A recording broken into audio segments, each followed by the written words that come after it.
Global War 36 enthusiast here with Operation No Time to Die, turn 2.4, the Commonwealth. It is January 1937. Let's start off with all the errors from my last video, 1.4. At the end of the turn, I got myself confused about the French Lend-Lease to Abyssinia, but of course the French are neutral, so the delivery is not interdicted by Italy. Madman Dan astutely pointed out that I cannot strategically naval move the French naval transport carrying the infantry from Cochin, China to Sea Zone 82. Strategic naval movement must start and end at a port, so instead I'll end at French Somaliland. This made me realize I had made a similar error. Let me rotate over here.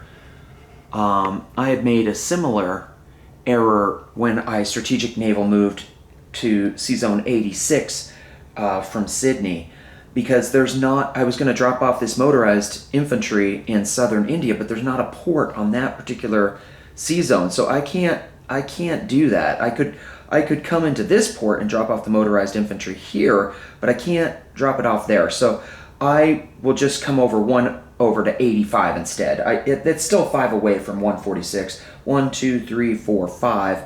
And then I drop off my motorized infantry there in southern India.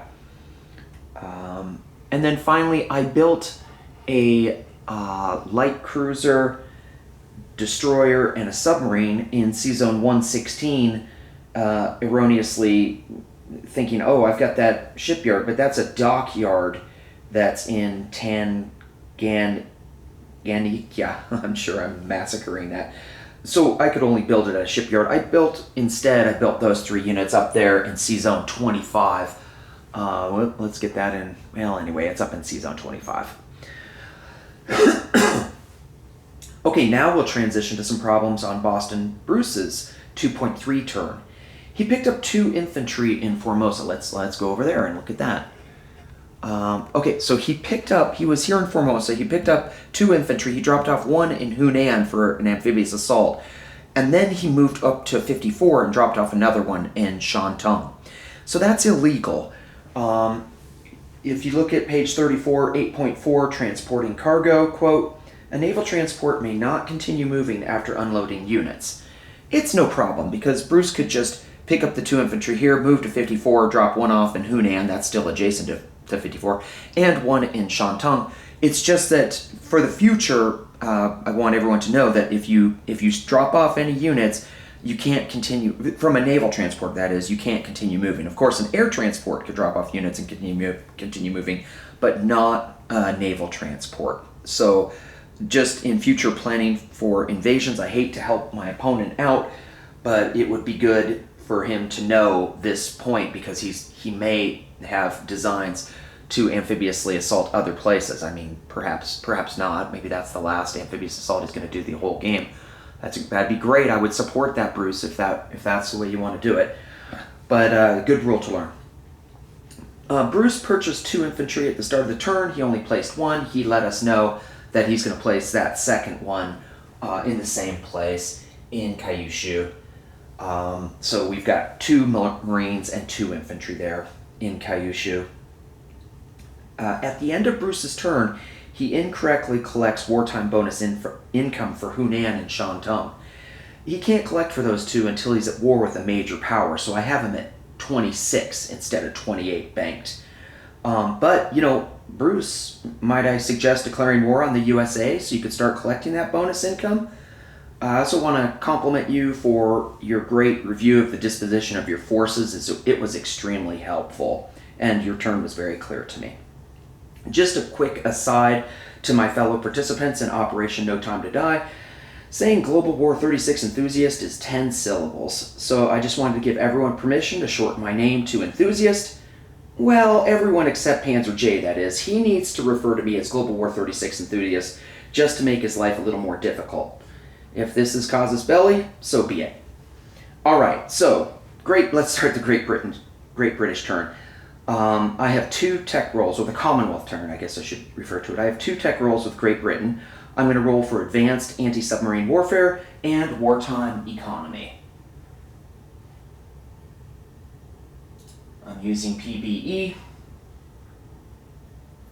Just thinking. Okay, so why I have only got one roll. I got the ASW. Oh, I know what I did. I neglected to enter I put in the comments, but I didn't put in the D12. So what I'm going to do is I'm going to add my tech roll to my French tech roll, and that'll be for the British wartime economy roll. I'll add that when I generate the French tech roll. So now you can see how much I have to type to get one of these things generated. All right, so that'll be for later. But I failed. I rolled a 2 on my ASW roll, so that's 2 failures in a row. I'm getting some Panzer J luck. I need his first turn's luck. All right, British purchases. So I'm going to upgrade. I put infantry on a little rondel, if that means I'm going to upgrade a militia, so that costs 2. I'm going to purchase 2 infantry for 6, and I'm going to purchase 1 militia for 2, and I'm going to upgrade a Spanish Republican militia. I'm going to send the supplies to upgrade that Spanish Republican militia for 2. So 2 plus 6 is 8, 10, 12. I had 13, so I save 1 with Great Britain. FEC is going to upgrade a militia for 2 and purchase 2 more militia for, let's see, for 6 I had 6, so that's everything. And then the ANZAC, they had 4. They're going to purchase 2 militia for 4, so they save nothing. Okay, I have no combat movement.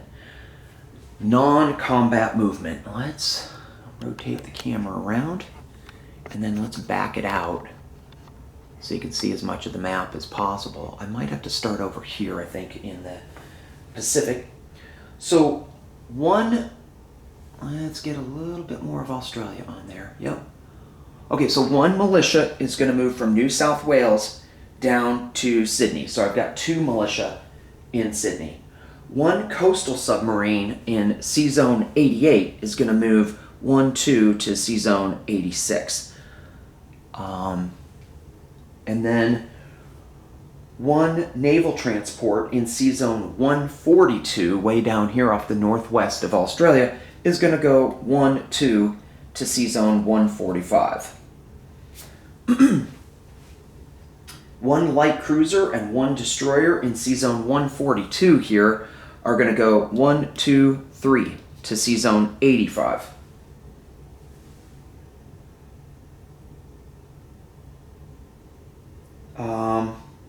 One naval transport in C-Zone 87 picks up 1 infantry from Calcutta. So this guy will pick up 1 infantry here. Just take that chip. And then he'll go 1, 2 to Sarawak and pick up that infantry.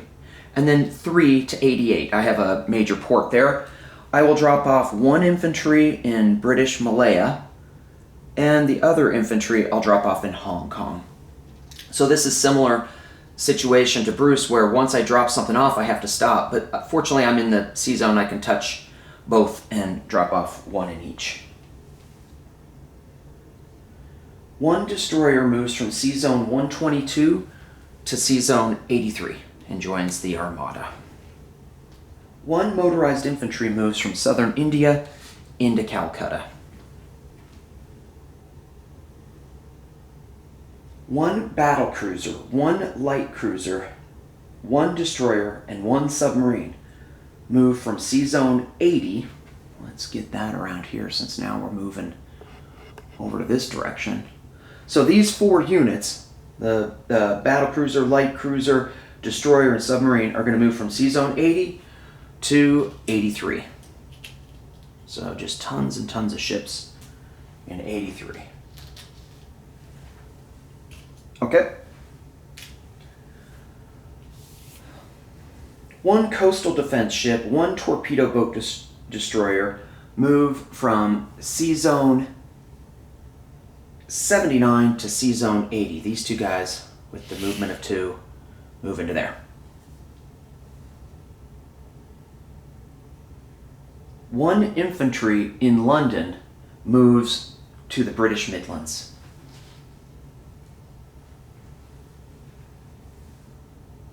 One light cruiser, one destroyer, and one submarine move from C Zone 25 to C Zone 79. These are the guys that I erroneously built off the coast of Africa. They're going to take the long wait if they want to get into the action.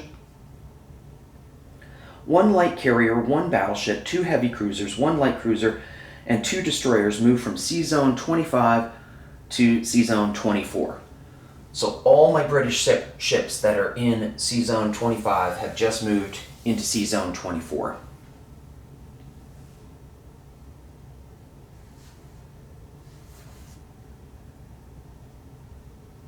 One torpedo boat destroyer moves from C Zone 24 to C Zone 79. It can move 3. 1, 2, 3.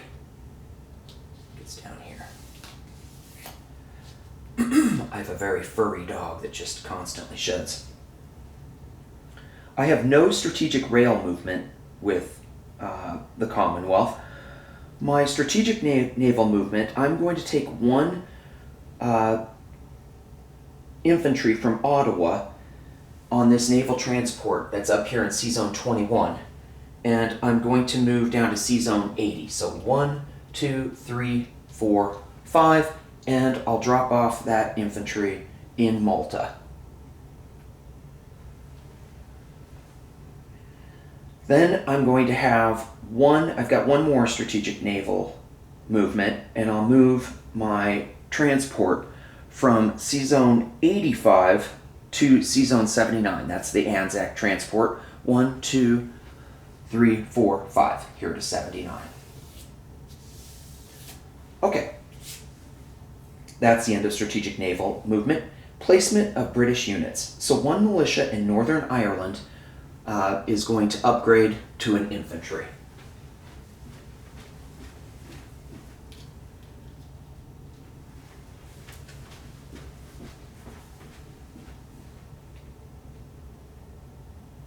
Two infantry will get placed in London.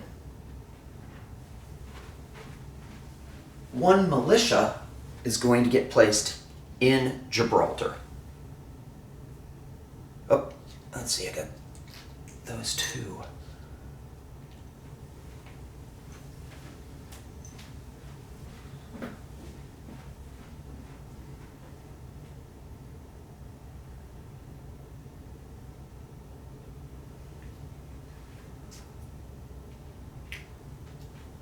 And then the supplies sufficient for an upgrade to a militia will go into Catalonia. I'll leave London, and then I will arrive in Catalonia, and that will turn 1 of those militia into an infantry. So I'll just take the chip from under the militia and put the chip onto under the infantry. Okay. Now we will do placement of FEC purchases.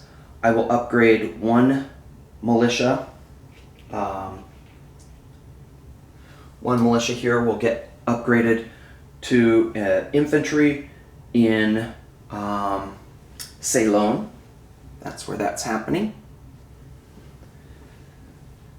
And then I have 2 militia to place.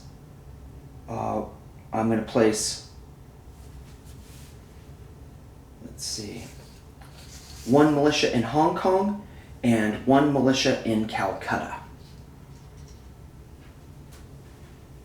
So 1 militia goes in Hong Kong. I guess we need to get that over here.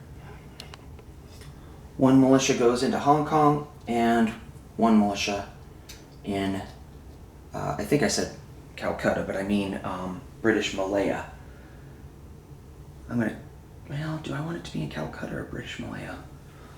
Let's see. 1, 2, 3, 4. Oh, he doesn't have the transport capacity. Yeah, British Malaya.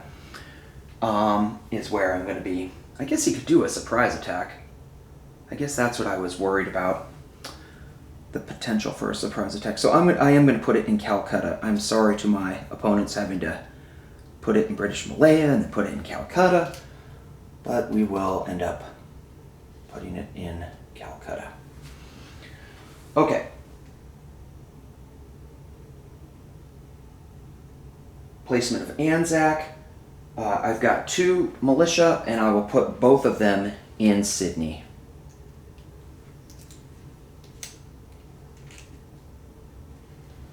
So I believe I have 4 militia in Sydney now.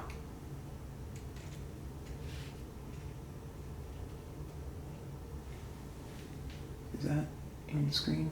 No, it is. Okay. All right, so Great Britain collects 15, and they saved 1, so Great Britain has 16. Then we do FEC. FEC spent everything and collect 7, so they collect 7. Anzac spent everything and they collect 5, so they have 5. Just to review what I have as far as, there's a neat little sequential income for nations. CCP has 2, then Anzac has 5, CCP has 6, oh I said CCP, I mean KMT has 6, FEC has 7, Russia has 8, France has 9, Italy has 10, America has 11, and 15 for Britain, 23 for Germany, 24 for Japan, who's in the lead for greatest income in the game right now. Turn 2.5. We'll start France's turn. So France is going to get 1 roll for wartime economy, and that at the same time I'm going to do that British roll for their wartime economy. I'm also at the same time doing the Abyssinia recruitment roll, so I'm gonna wait. I remember I was gonna wait until after the end of the turn so that there's not any dispute about whether or not I did something differently, because I knew what was going to happen in Abyssinia. So I'm going to wait if I can remember to do that. French purchases. I'm going to upgrade a minor port in French Somaliland to a major port. That costs me 4. And then I'm going to lend-lease 1 infantry to Abyssinia for 3. I have 8, and I'm going to spend 7, so I save 1. Combat movement, none.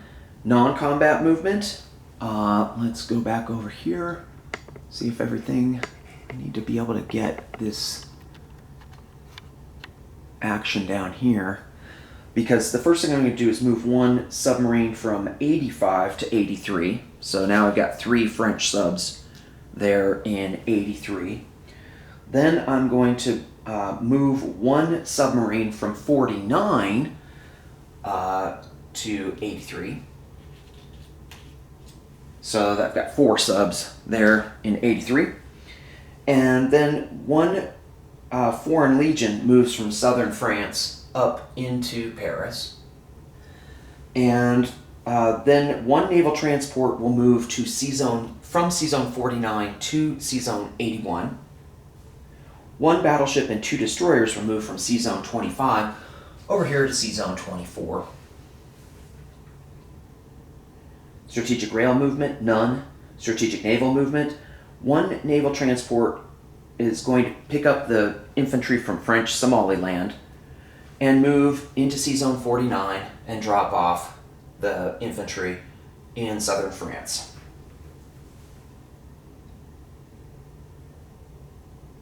Okay, controlled minor recruitment roll. This is where I roll for Abyssinia. I need to get a 1. So I'm doing my 2 tech rolls for wartime economy. The first one's for France, the second roll is for Abyssinia, and then the third roll is for British tech. It's in the comments. My opponent should see this in their junk folder, their spam folder. Okay, so my tech roll for the French do succeed at wartime economy with a 7. The Abyssinia recruitment is a 10, so I fail. And the British succeed on a tech getting a 12 for their wartime economy. Placement of French units. So I upgraded that port in French Somaliland up to a major port, because the minor port, I was limited in how much I could lend lease to the Abyssinians to just 3. But now that I have a major port, I could send like artillery or mountain infantry to Abyssinia, and then I send infantry from southern France to French Somaliland, and then it rails into Abyssinia. So now I have 2 militia and 4 infantry in Abyssinia. The French collect, I've got them at 9, and I saved 1, so I have 10 with the French banked. Global War 36 enthusiasts, now turning this over to Panzer J and 2.6 Italy.